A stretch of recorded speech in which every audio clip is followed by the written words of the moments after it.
श्री राम दोस्तों, स्वागत है आपका बालकांड पार्ट 15 में। ऐसा कहकर भगवान का स्मरण करके नारद जी ने पार्वती को आशीर्वाद दिया और कहा, हे पर्वतराज, तुम संदेह का त्याग कर दो, अब ये कल्याण ही होगा। यूँ कहकर नारद मुनि ब्रह्मलोक को चले गए। अब आगे जो चरित्र हुआ उसे सुने। पति को एकांत में पाकर मेना ने कहा, हे नाथ, मैंने मुनि के वचनों का अर्थ नहीं समझा। जो हमारी कन्या के अनुकूल घर वर और कुल उत्तम हो तो विवाह कीजिए, नहीं तो लड़की चाहे कुमारी ही हो। मैं अयोग्य वर के साथ उसका विवाह नहीं करना चाहती, क्योंकि हे स्वामिनी पर पार्वती मुझको प्राणों के समान प्यारी है। यदि पार्वती के योग्य वर न मिले तो सब लोग कहेंगे कि पार्वती स्वभाव से ही जड़ मूर्ख होते हैं। हे स्वामी, इस बात को विचार कर ही विवाह कीजिए, जिसमें फिर पीछे हृदय में संताप न हो। इस प्रकार कहकर मेना पति के चरणों पर मस्तक रखकर गिर पड़े। तब हिमवान प्रेम से कहा, चाहे चंद्रमा में अग्नि प्रकट हो जाए, पर नारद जी वचन झूठे नहीं हो सकते। हे प्रिय, सब सोच छोड़कर श्री भगवान का स्मरण करो, जिन्होंने पर्वतों को रचा है। वे ही कल्याण करेंगे। अब यदि तुम्हें कन्या पर प्रेम है तो जाकर उसे ये शिक्षा दो कि वह ऐसा तप करे जिससे शिवजी मिल जाए। उपाय से यह कलेश नहीं मिटेगा। नारद जी वचन रहस्य से युक्त और सकारण हैं और शिवजी समस्त सुंदर गुणों के भंडार हैं। ये विचार कर तुम संदेह को छोड़ दो। शिवजी सभी तरह से निष्कलंक हैं। पति के वचन सुनकर मन में प्रसन्न होकर मेना उठकर तुरंत पार्वती के पास गई। पार्वती को देखकर उनकी आंखों में आंसू भर आए। उसे स्नेह के साथ गोद में बैठा लिया, फिर बार बार उसे हृदय से लगाने लगी। प्रेम से मेना का गला भर आया। कुछ कहा नहीं जाता। जगत जननी भवानी जी तो सर्वज्ञ ठहरी। माता के मन की दशा को जानकर वे माता को सुख देने वाली कोमल वाणी से बोली, माँ सुन, मैं तुझे सुनाती हूँ। मैंने ऐसा स्वप्न देखा है कि मुझे एक सुंदर गौर वर्ण श्रेष्ठ ब्राह्मण ने ऐसा उपदेश दिया है। हे पार्वती, नारद जी ने जो कहा है उसे सत्य समझकर तू जाकर तप कर। फिर ये बात तेरे माता पिता को भी अच्छी लगेगी है। तब सुख देने वाले और दुख दोष का नाश करने वाले हैं।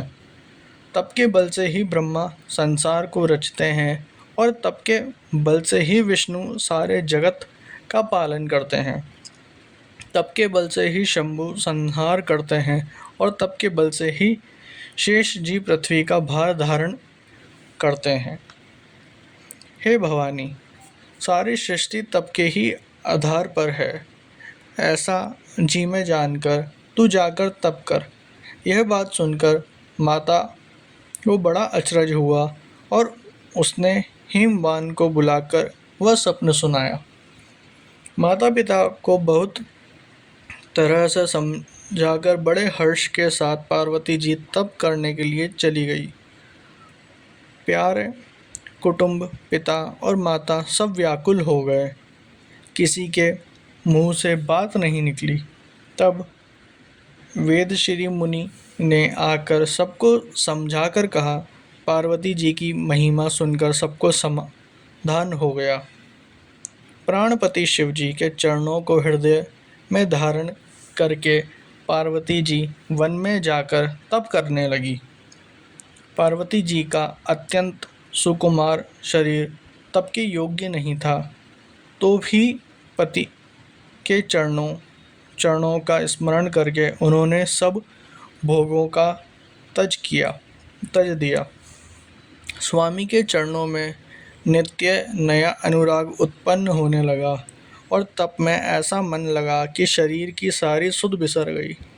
1000 वर्ष तक उन्होंने मूल और फल खाए, फिर 100 वर्ष साग खाकर बिताए। कुछ दिन जल और वायु का भोजन किया और कुछ दिन कठोर उपवास किए। जो बेल पत्र सूखकर पृथ्वी पर गिरते थे, 3000 वर्ष तक उन्होंने उन्हीं को खाया।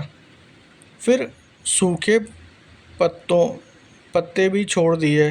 तभी पार्वती का नाम अपर्णा हुआ। तब से उमा का शरीर क्षीण देखकर आकाश से गंभीर ब्रह्मवाणी हुई।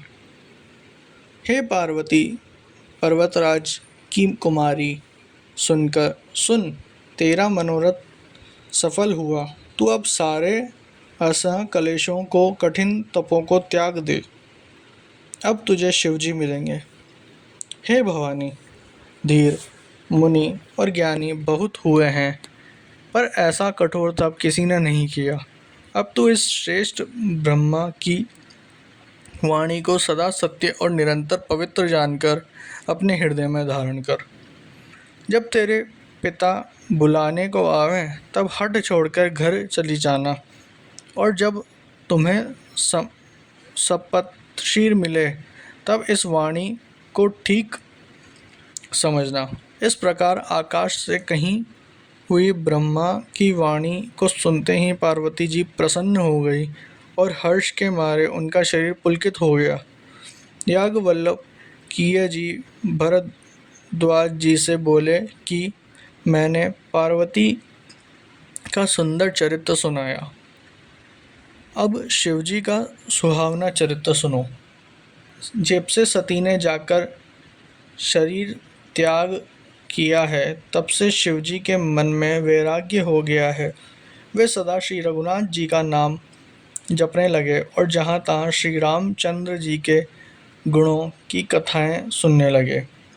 चिदानंद सुख के धाम, मोह मद और काम से रहित शिवजी संपूर्ण लोकों को आनंद देने वाले भगवान श्री हरि को हृदय में धारण कर पृथ्वी पर विचरने लगे। वे कहीं मुनियों को ज्ञान का उपदेश कहते और कहीं श्री रामचंद्र जी के गुणों का वर्णन करते। यद्यपि सुधान शिवजी निष्काम हैं, तो भी वे भगवान अपने भक्त सती के वियोग के दुख से दुखी हैं।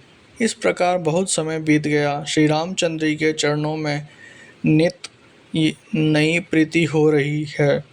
शिवजी के कठोर नियम, अनन्य प्रेम और उनके हृदय में भक्ति की अटल टेक को देखा। जब श्री रामचंद्र जी ने देखा, तब कृतज्ञ, अपकार मानने वाले, कृपालु रूप और शील के भंडार, महान तेज पुनि भगवान श्री रामचंद्र जी प्रकट हुए। उन्होंने बहुत तरह से शिवजी की सराहना की और कहा कि आपके बिना ऐसा कठिन व्रत कौन निभा सकता है। श्री रामचंद्र जी ने बहुत प्रकार से शिवजी को समझाया और पार्वती जी का जन्म सुनाया।